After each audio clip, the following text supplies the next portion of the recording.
तो ताहिर, मैंने आपका बहुत सारा काम देखा है और मैं वाकई में कहना चाहूंगी कि आप काबिल तारीफ काम करते हैं। इतने वर्सेटाइल आप एक्टर हैं और ऑलमोस्ट आपने सिर्फ 10 साल 11 साल की अपनी जर्नी अभी एंटरटेनमेंट इंडस्ट्री में, मूवीज में, ओटीटी पर दिखाई है, लेकिन आपका हर काम हमें बहुत ज्यादा पसंद आया, तो उसके लिए बहुत बहुत काबिल तारीफ आपकी। सबसे पहले तो मैं जानना चाहूंगी, बहुत लोगों ने इनकी मर्दानी देखी होगी, ये काली काली आंखें देखी होगी, किस किस ने देखी है? 83 में इनको सुनील गावस्कर का रोल प्ले करते हुए किस किस ने देखा है? तो ऑलमोस्ट आई थिंक सभी ने देखा हुआ है आपका काम। बहुत अच्छा लगता है जब ऑडियंस में ऑलमोस्ट 80% लोगों ने एब्सोल्युटली देखा हो आपका काम। So thank you everyone for first of all काम देखने के लिए और यहाँ पर आने के लिए। बिल्कुल। मैं आपसे ये जानना चाहती हूँ सबसे पहले ताहिर, कि जब भी कोई अपनी एंटरटेनमेंट इंडस्ट्री में, मूवी इंडस्ट्री में शुरुआत करना चाहता है तो आमतौर पर सबको लगता है कि हम एक लीड हीरो के तौर पर लॉन्च हों तो बहुत अच्छा होगा, लेकिन आपने शुरुआत की एक एंटागनिस्ट के साथ, एक बहुत ही तेवर वाले विलेन के साथ मर्दानी में। तो ये शुरुआत आपने कैसे की? ये आपने चूज कैसे किया कि आपकी पहली पिक्चर में आप एक विलेन का रोल निभाएंगे, लेकिन डेफिनेटली आपने उसमें इतना काबिल तारीफ काम किया कि हम सबको वो एक रोल अभी तक याद है। अच्छा हुआ आपने शुरुआत डेब्यू से ही करी है। जिन लोगों ने शायद मेरा काम देखा हो या मेरे बारे में कुछ जानते हो, मैं दिल्ली का हूं और मैं यहां से गया था। और जब आप जाते हैं तो एक बहुत आइडियलिस्टिक एक विजन होता है कि मैं बॉम्बे में लैंड करूंगा और पहले 1 या 2 महीने में मैं धर्मा या यशराज की पिक्चर साइन कर लूंगा और बस उसके बाद मेरी जर्नी शुरू हो जाएगी। पर हकीकत यह है कि समय लगता है और मुझे 4 साल लगे थे। करीब 150-200 ऑडिशंस दिए थे मैंने, जहां पर कभी होता था कभी नहीं होता था। एंड धीरे धीरे ये समझ में आता है कि in Bombay you don't make your decisions, sometimes your decisions are made for you. और एक खूबसूरत कहावत है मुंबई के बारे में, जो है कि मुंबई में समय से पहले और किस्मत से ज्यादा किसी इंसान को कुछ नहीं मिलता। And I think that's so true. And I think what those 3 years were doing for me is, वो तैयार कर रहे थे मुझको किसी ना किसी तरह कायनात उस मोमेंट के लिए। And I am so grateful कि when that moment came it was a film like Mardaani, क्योंकि उसमें द लेट प्रदीप सरकार जैसे निर्देशक, आदित्य चोपड़ा प्रोड्यूसर, रानी मुखर्जी एक्टर, तो कुछ था नहीं उसमें कि मैं इसको देखकर बोलूं कि यार ये करूं कि ना करूं जी। एंड मर्दानी की फिल्म की खूबसूरती ये थी कि हालांकि वो एंटागनिस्ट था, he was mounted like an anti hero. उसको आप देखकर कभी बता नहीं सकते थे कि यार ये दिखने में मतलब ये तो विलन लग रहा है। And that to me was challenging कि कोई इंसान अगर दिखने में हीरो हो पर दिमाग उसका थोड़ा नेगेटिव हो, then how do you pull that off? And of course, like a megastar with Rani Mukherjee, you're going head to head with her अपने पहले ही फिल्म में. That was the biggest challenge, and I am so proud today that Mardaani 3 release होने वाली है. Wow. And जब वो पहली film जब वो बनी थी, I don't think कोई आइडिया था कि ये फ्रेंचाइज बन जाएगी, but I take it as a big personal achievement.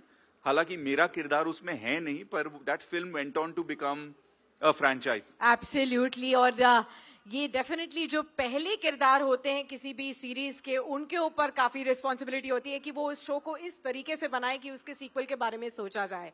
अब ये बताइए कि जैसे आपने कहा, ये बहुत ही इंपॉर्टेंट है कि आपने कई रोल्स को जो आपने एंटी हीरो के तौर पर निभाए हैं, उनको काफी डिफरेंट तरीके से निभाया है। जो हमें पहले जमाने में याद होता था, गुलशन ग्रोवर होते थे, अमरीश पुरी जी होते थे, वो एक अलग देखते ही पता चल जाता था कि वो विलेन है। लेकिन आपकी शक्ल, आपकी जो तेवर है, वो हीरो जैसे भी होते हैं और साथ साथ में आप ऐसे काबिल तारीफ हमारे को विलेनस रोल्स दिखाते हैं। तो ये आपने कैसे किया अचीव? Ji thank you. सबसे पहले तो मैं आपको थैंक यू ही बोलता रहूंगा, मेरे को लगता है सेशन में।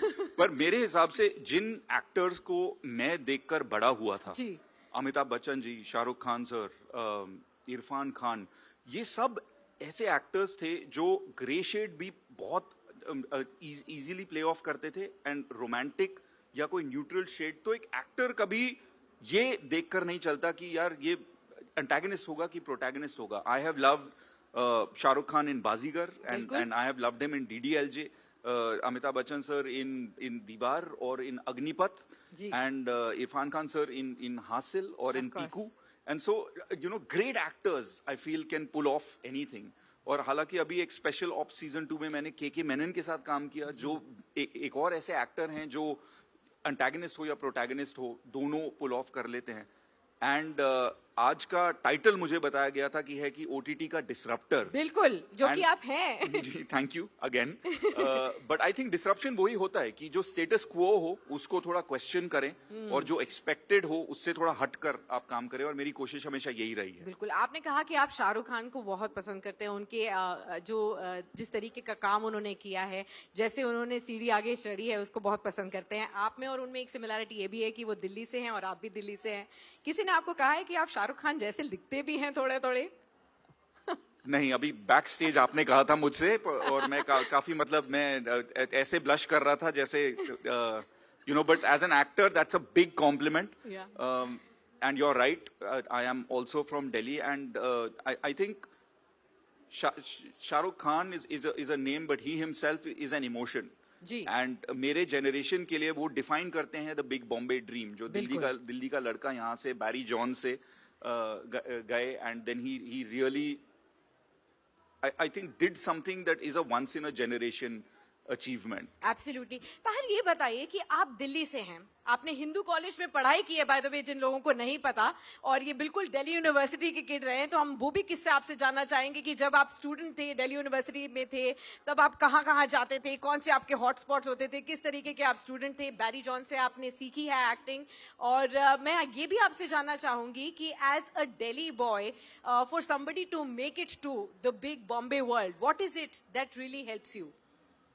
जी, ऑफ कोर्स, मतलब मैं कहने को तो मुझे 10 साल से ज्यादा हो गए हैं बॉम्बे में, पर जैसे ही यहाँ लैंड करता हूँ तो मुझे इंस्टेंटली याद आ जाता है कि जीपीएस मेरा दिल्ली का ही अभी ही सेट है, क्योंकि कुछ चीजें हैं जो यहाँ की आपको बहुत याद आती है, और वो है यहाँ का खाना, यहाँ का मौसम, यहाँ के लोग.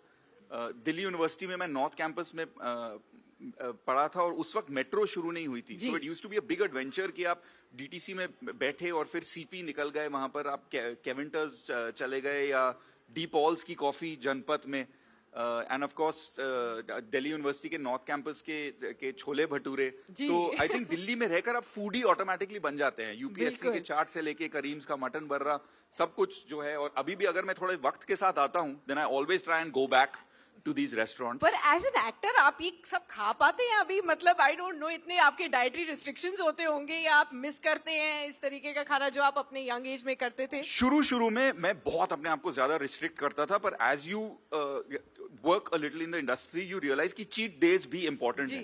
तो जो भी अगर कोई है जो मेजर फिटनेस एंथुसियास्ट है, I would actually encourage you that once in a week, once in 2 weeks, it's important to have a cheat day, and let your system experience both things.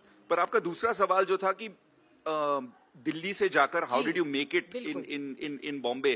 I think it's very important कि आप किस कारण के लिए जा रहे हैं, and to know your why. A lot of people come to Bombay ये सोच के कि यार मैं फेमस होने जा रहा हूँ, या मैं पैसे कमाने जा रहा हूँ. And if that is your objective, then very quickly Bombay tests you, और फिर वो आपको रेस से निकाल देती है.